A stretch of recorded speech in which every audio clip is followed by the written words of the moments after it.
भावानो, मी आत्ताच एक मल्याळमचा द्रीडम नावाचा पिक्चर बघितला. आता पिक्चरमध्ये एक पोलीस इन्स्पेक्टर आहे, त्याच्या एका नवीन गावात पहिलीच पोस्टिंग होते, त्याची ती पहिलीच ड्युटी असते आणि पोस्टिंग झाल्यानंतर त्या अशा गावात होते जिथं काही गुन्हा वगैरे काय होत नसतो.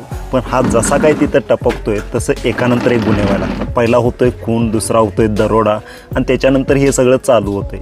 हे सिरियली एक ना एक असं काहीतरी चालू होतंय.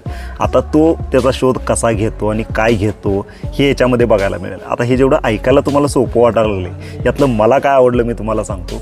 मला यातलं आवडलं यातला ट्विस्ट. म्हणजे ट्विस्ट मस्त होता, वेगळा होता.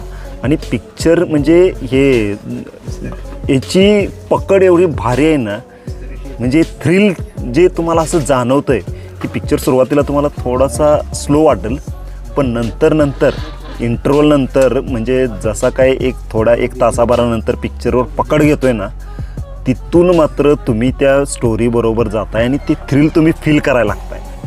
हे तुम्हाला नक्की फील होणार.